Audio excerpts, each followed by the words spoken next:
The Surgeon General has a new warning for pregnant women and teens. Don't smoke or vape marijuana. Weed is more potent than ever, and it poses a serious health risk. Yesterday, in a simple yet stark warning, the Surgeon General, Jerome Adams, made his case plain.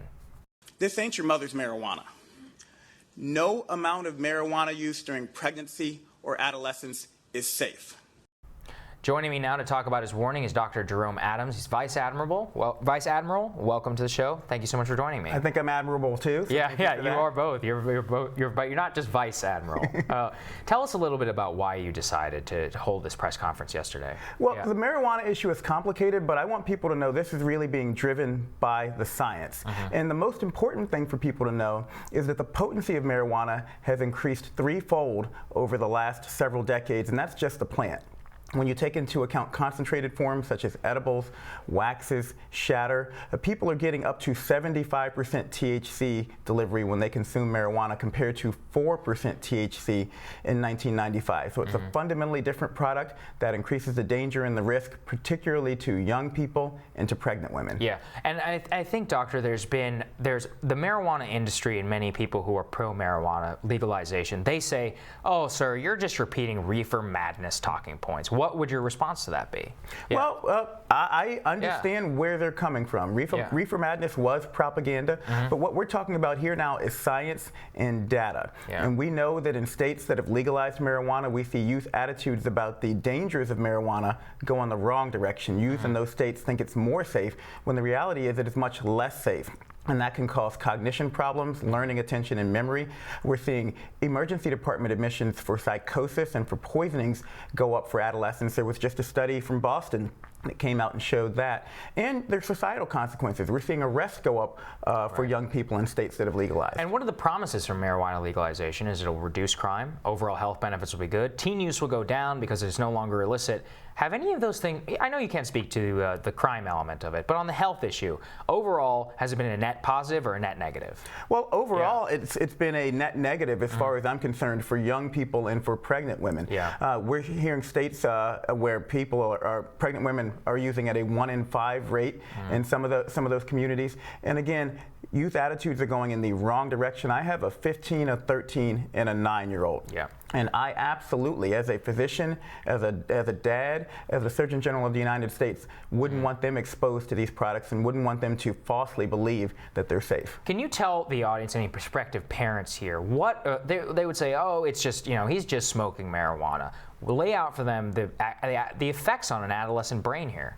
Well, the adolescent brain has cannabinoid receptors. All of our brains do, but we know the brain continues to develop up until about the age of 25. And here's one of the scariest things that people don't know.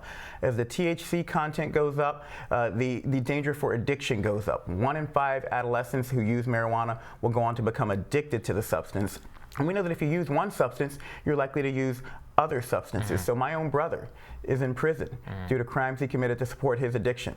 His first drug was marijuana. Yeah, and sir, I think once again they will say, what does marijuana addiction look like? They don't have the compulsive withdrawals that you might see from an opioid use. I believe in the 1 in 5 statistic you're referencing, it's about daily use. If you are using a substance daily, that does qualify as addiction, right? Exactly. Yeah. Addiction is a need to continue using the substance. You change your life, you change the patterns in your life, and one of the things you see is that people withdraw.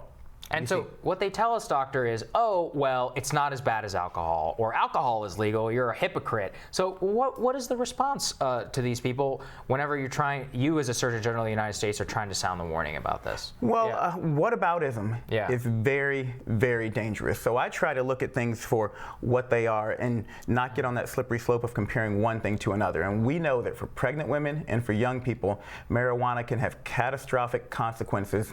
It can affect, and here's the other thing. We don't know what we don't know. One of the things I hope my advisory does is push communities and institutions to do more research on the long-term effects of marijuana use.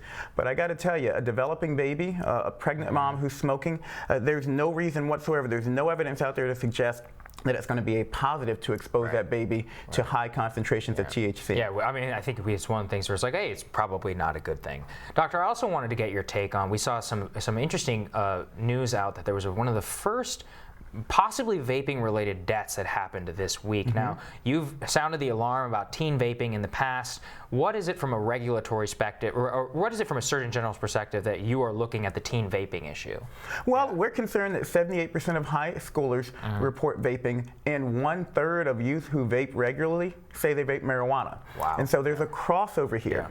That vaping allows people to get an even higher concentration of THC, and many of the emergency department admissions for adolescents that we're seeing due to marijuana use are because they're using vape or dab devices. So there's a crossover appeal that we're seeing here between nicotine vaping for teenagers, and also that by normalizing that behavior, they end up vaping marijuana, which comes at very high consumption rates. I think once again, it's very difficult for people to wrap their heads around this, but is there any regulation on these marijuana products whatsoever in states like Colorado?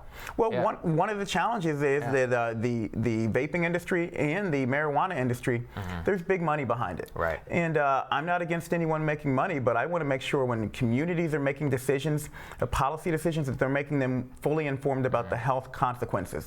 That's what my advisory on e-cigarettes was about. That's what my advisory on marijuana is about. As you're making these decisions, please understand that particularly for pregnant women and young people, increased availability leads to normalization, and we have every reason to believe that it will lead to increased use and increased public health harm. And that increased public health harm, I mean, right now we know the FTC and the FDA are looking at the teen vaping issue in particular. But what's particularly troubling is that so many of these marijuana products, you have THC infused soda and all these other things, lollipops. I mean, we had a conversation as a country around cigarettes, and we said, you know what, you're not going to do that. Is there any discussion about pushing that in a regulatory framework? I know you can only give advice, but as the advice that you can give, what would it be? Well, one of the things that we absolutely need to do is figure out what is an appropriate regulatory framework for e-cigarette and vaping devices. And for marijuana, I just have to say from the position that I'm in that marijuana federally is still considered illegal. And you know, in communities, it's just important that folks understand that anything that is billed as a panacea usually isn't. If it's billed as too good, if it sounds good, too good to be true, it usually is. But we always need to be cognizant, regardless of the potential health consequences. Our youth are too valuable, their futures are too valuable for us to put at risk for something that someone says, hey, whatever ails you, this is appropriate. Especially, so this is what you're speaking to, is the CBD craze we've seen across the United States. CBD is flowing into this country. Even the Chinese, where it's illegal, they're growing it solely to sell here to the United States. I've heard CBD can, everyone says it can cure this, it can cure that. What's the statistical, as a doctor and the Surgeon General of the United States, what is your position on CBD? Well, it's important, first of all, for your viewers to understand that there are two major components of marijuana, hundreds of components, but THC, euphoria, intoxication, harmful effects. CBD is the one that people feel has medicinal promise. But the CBD out there is unregulated, of untested quality, and FDA has actually tested some confiscated CBD and found that it has high amounts of THC in it because it is unregulated. So what I would say to a pregnant woman or a young person or a parent is, even for cannabidiol or CBD, that I don't recommend that you use it or that you give it to a pregnant woman or a young person, because you may be giving them THC and causing long-term harm. And the final question for you, sir, is you are dealing with as a Surgeon General, you're dealing with some of the most difficult emerging questions. You have the marijuana, you have teen vaping, which really just took the country by craze. Now you have social media use. I mean, as really the custodian of the future of our children, what are the issues that concern you the most? Well, it's tough, because no matter what you lean into, someone says you're doing something wrong, especially if there's money behind it. What we try to do is follow the science and follow the trends. And we know that marijuana is the most common illicitly used substance in pregnancy. We know that it is the third most commonly used illicit substance among young people, behind e-cigarettes and alcohol. And I want to remind people, the Surgeon General's weighed in on alcohol. There's a warning label. The Surgeon General's weighed in on tobacco. There's a warning label. The Surgeon General weighed in an advisory on e-cigarettes. And now we're moving to number 3, marijuana. One of the things I hate is that in public health, we always seem to react instead of being proactive.